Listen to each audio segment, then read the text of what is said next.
আসসালামু আলাইকুম দর্শক মণ্ডলী, আমরা আমাদের মাঝে পেয়েছি বীর মুক্তিযোদ্ধা মোহাম্মদ নাসিরউদ্দিনকে। তিনি আজ মুক্তিযুদ্ধে তার অভিজ্ঞতা সম্পর্কে বলবেন। ধন্যবাদ। আজ এতদিন পরে মুক্তিযুদ্ধের স্মৃতিচারণ করতে যে আমি সত্যি রোমাঞ্চ অনুভব করছি। একেবারে মুক্তিযুদ্ধের শুরুতেই এপ্রিল প্রথম দিকে মৃত্যুর দুয়ার থেকে 10-12 দিন পরে তারপরে সেখান থেকে অন্যান্য বন্ধুদের সাথে যোগাযোগ করে মে মাসের প্রথম দিকে আমি আমাদের পার্শ্ববর্তী ভারতের পশ্চিমবঙ্গের বনগাঁতে চলে যাই। সেখানে যে আমরা যুব শিবিরে অবস্থান করি। প্রায় 2 মাস যাবৎ যুব শিবিরে থাকার পরে আমরা একসাথে 200 জন মুক্তিযোদ্ধা উচ্চতর প্রশিক্ষণ গ্রহণের জন্য ভারতের চাকুলিয়ায় চলে যাই। চাকুলিয়া হচ্ছে সিংভূম এবং বীরভূম এর মাঝামাঝি একটা জায়গা, যেটা এখন ঝাড়খণ্ডের মধ্যে পড়েছে। সেখানে 4 সপ্তাহ ট্রেনিং শেষে আমরা ভারতীয় সেনাবাহিনীর বিশেষ ট্রেন যোগে আমরা আমাদের 8 নম্বর সেক্টর সদর দপ্তর কল্যাণীতে ফিরে আসি। তখন প্রচুর বর্ষা ছিল। আমার সাথে আমার এক বন্ধু ছিল আবু জাফর। সে 4 সপ্তাহ যাবৎ, অর্থাৎ আমরা যতদিন সেই চাকুলিয়াতে ছিলাম, সে গোসল করেনি। তারপরে সে যখন ফিরে আসলো পশ্চিমবাংলায়, অর্থাৎ আমাদের সেক্টর হেডকোয়ার্টার কল্যাণীতে, তখন ইছামতি নদীতে প্রায় 2 ঘন্টা ধরে সে গোসল করলো, একেবারে অনেক তৃপ্তি নিয়ে। তারপর ওখান থেকে ভারতীয় সেনাবাহিনীর গাড়িতে করে আমরা চলে আসলাম আমাদের সাব সেক্টর হেডকোয়ার্টার বয়রাতে। আমাদের সাথে ছিল আমাদের প্রত্যেকের জন্য স্বীকৃত একেবারে আনকোরা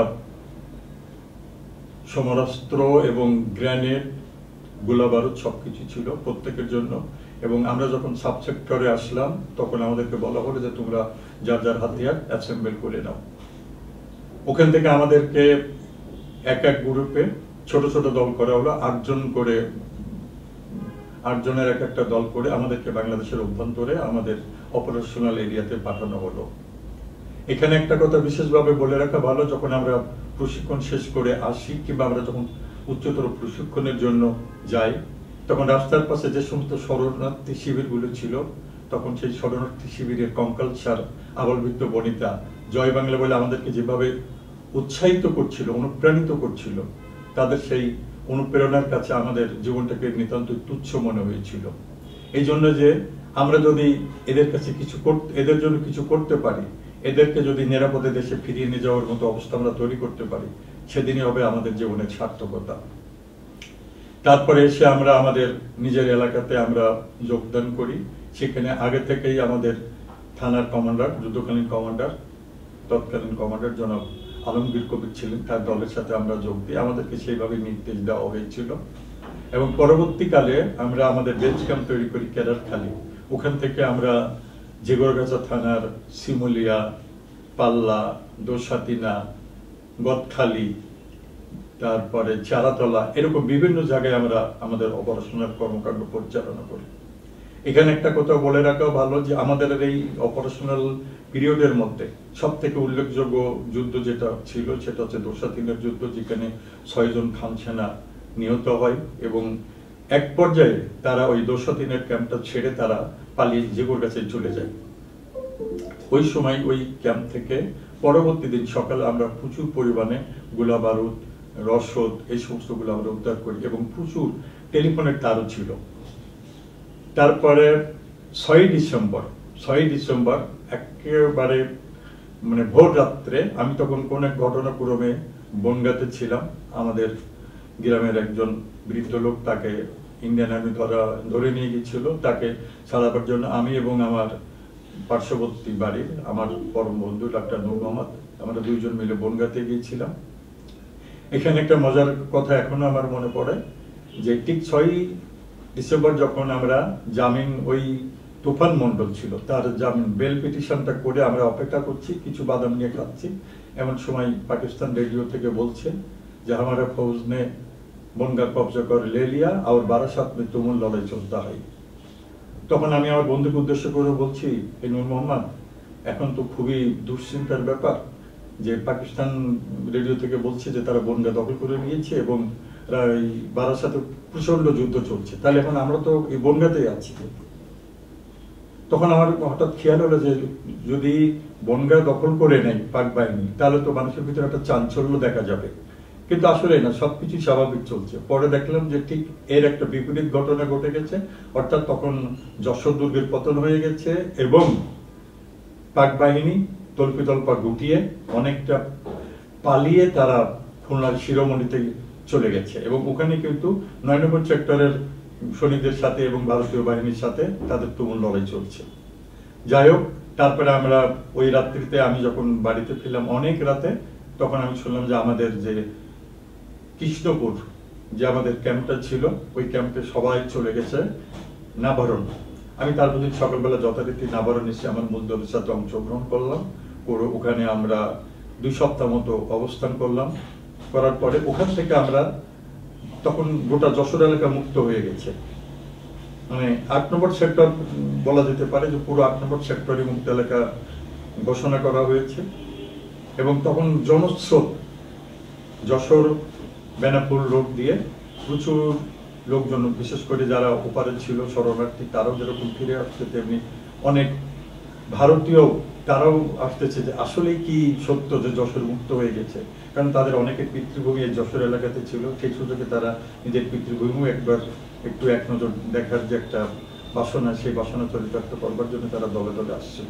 তাদেরকে সামাল দেওয়ার জন্য যেরকম আমাদের ব্যতিব্যস্ত থাকতে হয়েছে, তেমনি যে অবনতিশীল আইন শৃঙ্খলা পরিস্থিতি নিয়ন্ত্রণ করবার জন্য আমাদেরকে ব্যতিব্যস্ত থাকতে হয়েছে। তখন আমরা করলাম কি, আবার সেই ছোট ছোট দলে ভাগ করে আমরা শালাতলাতে জাফরের নেতৃত্বে এক দল দিলাম, তারা ওখানে এলাকায় শান্তি শৃঙ্খলা রক্ষা করবে।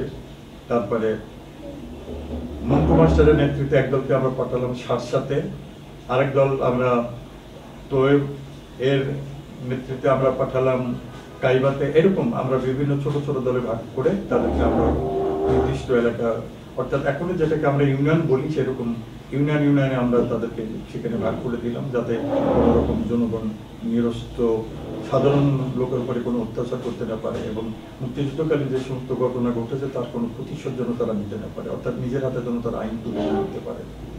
এর মধ্য দিয়ে আমার মনে হয় সম্ভবত ফেব্রুয়ারি মাসের শেষ দিকে হবে, আমাদের নির্দেশ আসলো যে তোমরা যারা হাতিয়ারে পেয়েছ, মিলিশিয়া ক্যাম্প যশোরের চাপড়ার ওখানে একটা মিলিশিয়া ক্যাম্প করা হলো, ওখানে আমাদেরকে বলা হলো ওখানে গিয়ে আমরা সবাই হাতিয়ার জমা করলাম।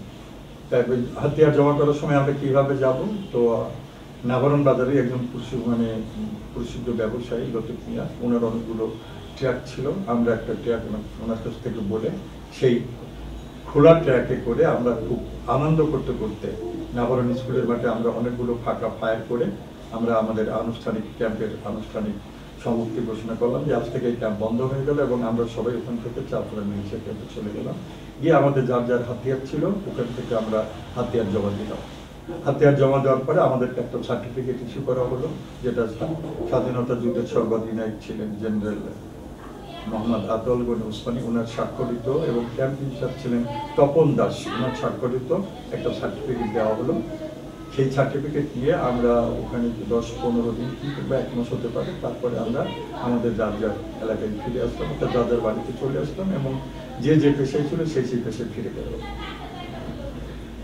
আমি আরেকটু শুনতে চাইবো যে আশা আকাঙ্ক্ষা নিয়ে দেশ স্বাধীন করেছিলেন, আচ্ছা, বর্তমানে সেই আশা আকাঙ্ক্ষা কতটুকু পূরণ হয়েছে? হ্যাঁ, আমরা তখন বয়সে তরুণ ছিলাম, বিশেষ করে পাকিস্তানের যে সামরিক শাসক আইয়ুব খানের হাত ধরে আবার যে ইয়াহিয়া খান আসলো, অর্থাৎ পুরো আইয়ুব খানের দশকটাই কিন্তু আমাদের যে শারীরিক কিংবা মানসিক যে উত্থানটা বলি না, কারণ আমার যে বয়সটা ছিল এই বয়সটা কিন্তু আমরা উপলব্ধি করতাম। তখন আমি কলেজে পড়ি, আমরা দারুণভাবে উপলব্ধি করতে পারতাম যে আমরা বিভিন্ন ক্ষেত্রে পাকিস্তানিদের দ্বারা মানে শোষিত হচ্ছি, নির্যাতিত হচ্ছি এবং সর্বক্ষেত্রে আমরা বঞ্চিত হচ্ছি। অর্থাৎ একটা স্বাধীন দেশের নাগরিক হিসেবে আমাদের যতটুকু প্রাপ্য কিংবা মর্যাদা আমরা কিছু পাচ্ছিলাম না।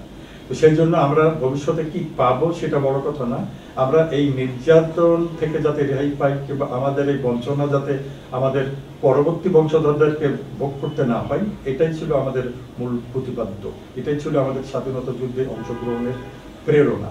সাথে সাথে আমাদের সর্বকালের সর্বশ্রেষ্ঠ বাঙালি জাতির জন্য বঙ্গবন্ধু রহমান, উনিও আমাদেরকে উদ্বুদ্ধ করেছিলেন তার পুরো জীবন দিয়ে যে কিভাবে একটা জাতির জন্য লড়াই করতে হয়, স্বাধিকারের জন্য লড়াই করতে হয়, একটা মর্যাদাশীল জাতি হিসেবে পৃথিবীতে বেঁচে থাকতে হলে কিভাবে লড়াই করতে হয়, কিভাবে ত্যাগ স্বীকার করতে হয়, সেভাবে উনি একজন সার্থক নেতা ছিলেন। উনি সেইভাবে আমাদেরকে উদ্বুদ্ধ করেছিলেন এবং আমাদের প্রেরণার মূলেই ছিলেন উনি। বিশেষ করে তার 7ই মার্চের ভাষণ আমাদেরকে দারুণভাবে আলোড়িত করেছিল, আমাদেরকে উদ্বুদ্ধ করেছিল, যার ফলে তখন আমাদের জীবন আসলেই জীবনের কোনো মূল্যই আমরা অনুভব করতাম না। যদি আমরা স্বাধীন না হই, আমরা যদি আত্মমর্যাদা নিয়ে বেঁচে থাকতে না পারি, তাহলে খামাকা একটা জীবন নিয়ে, একটা দেহের ভিতরে একটা জীবনকে পুষে রেখে কোনো বেঁচে থাকার কোনো অর্থ হয় না, অর্থাৎ বাঁচার কোনো সার্থকতা আমরা তখন খুঁজে পেতাম না। এইটাই ছিল আমাদের মুক্তিযুদ্ধে অংশগ্রহণের মূল মন্ত্র। ধন্যবাদ।